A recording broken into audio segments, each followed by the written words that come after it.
Okay, so I came across this website the other day and I kind of agreed with the guy's philosophy here. People don't come to your website to look at an artistic looking website. They came to look at art. So he's, focusing on kind of the kind of design that we like here at AOPA.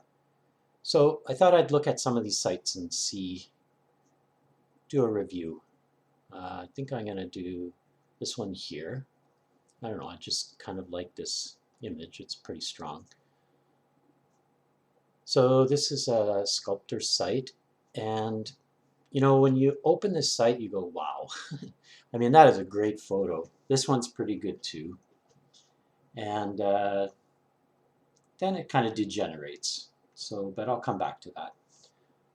So here we got, something that's very important is just to create a beautiful photo on the home page, full screen behind the text, behind the navigation. Okay, so what I didn't figure out till later is, okay, so I thought maybe I'll just click on that, and well, that's just click here makes the carousel go around. In fact, I figured out that this thing is kind of a navigation tool of some sort. So if you look down in the bottom corner here, we have basically the different sections of the site. So one of the big things I have to say about this site is I'm kind of lost, and I think that's what I'm mostly going to talk about. So, all right, so we have sculpture works, we have sculpture instruction. All right, I want to see his work. So I'm going to click into the work section. Oops, no, I didn't get that right because it had already changed slides. So you know what, I'm just going to use a navigation here. So I look in navigation and there's three options: works, instruction, and podcasts, which is the same thing that we see here. Okay, all right, so I'm going to go to works. I get into the work section, and the first thing we notice is this kind of beautiful emphasis on the work that we have on the home page is lost here.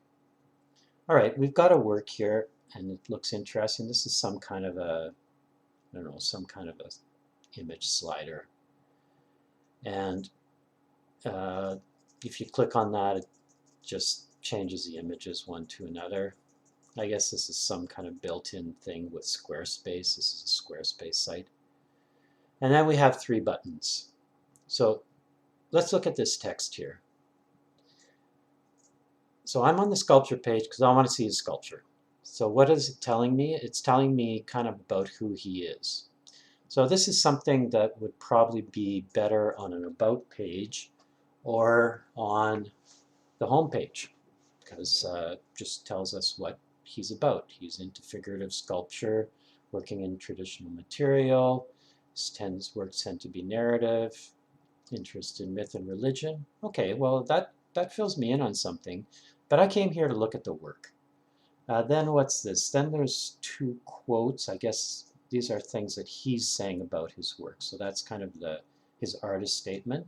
I guess it's pretty good to know that going into the work, but really I want to see the work. So I'm going to click into the first one, Monuments and Sacred Art, Portraiture.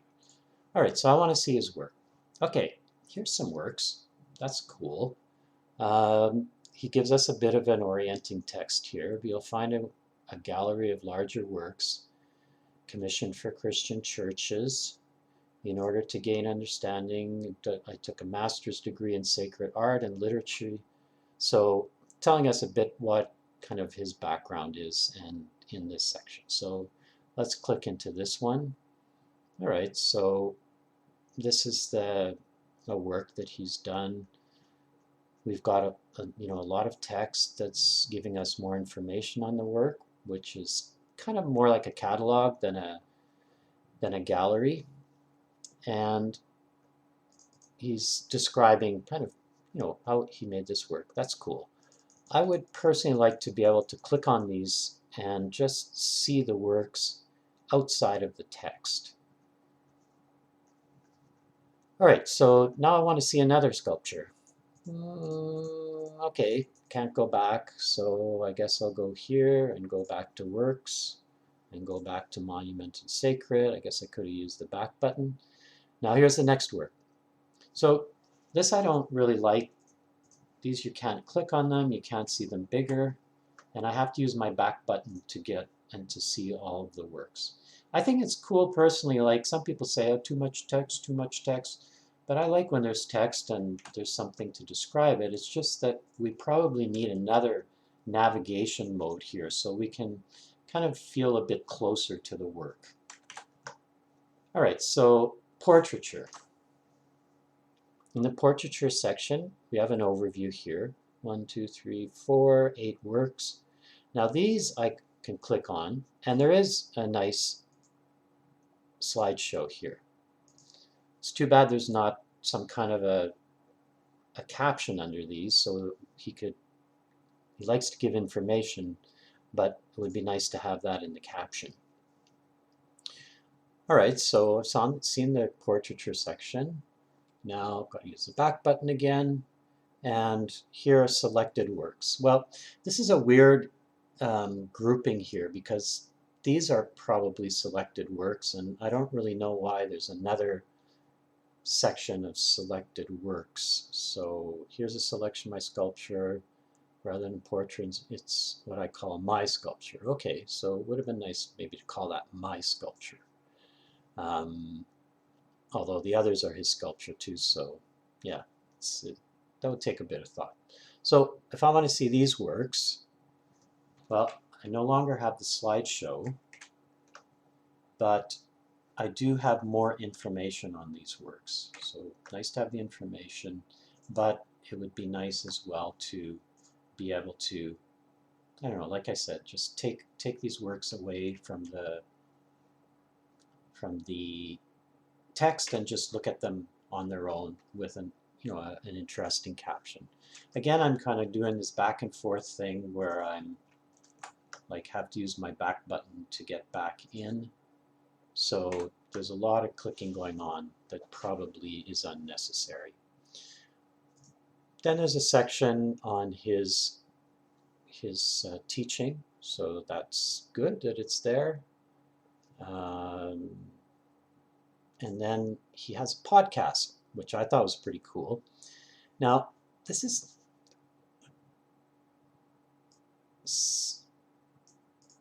like I went in a bit further here. There's actually a whole website for this podcast. But what I found unfortunate here is that you look at this, you click here, or maybe you don't. Maybe you start listening to the podcast here, and that's about all you'll get from this. Making a text that you should read all caps is probably not a good idea because it's harder to read all caps. But what I would have loved to see here was be something like, I didn't realize it, but you go into here. Let's see, where was it? You go in here. Oh yeah, and then this is where the podcasts are. Guy's done 87 podcasts.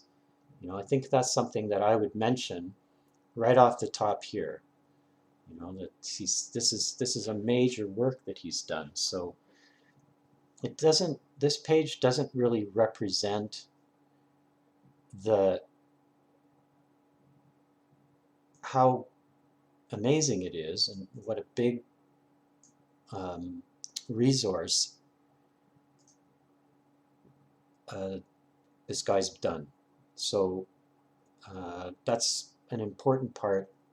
Would have been great to have that here, like almost 100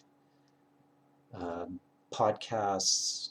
We look at this topic, and this topic, and so that we have a better idea without having to actually go there, because otherwise you might miss it. Because the first time I looked at this, I see episode 1 and I go, okay, well the guy's done 1 episode on this, but it's not the case.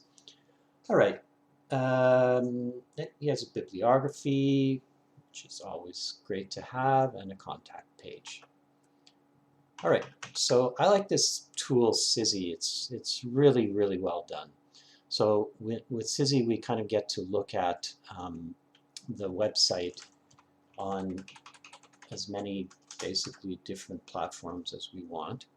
So let's look at the site here on these multiple screens. So again, we start off on the home page and we have that beautiful image that said, okay, this is great. Now we have the third image in that carousel is the image for his podcast, and it just breaks down totally, as you can see, which is really unfortunate. The works section, again, we can see that we just don't get a sense of what is here, and it's really hard to get close to the work.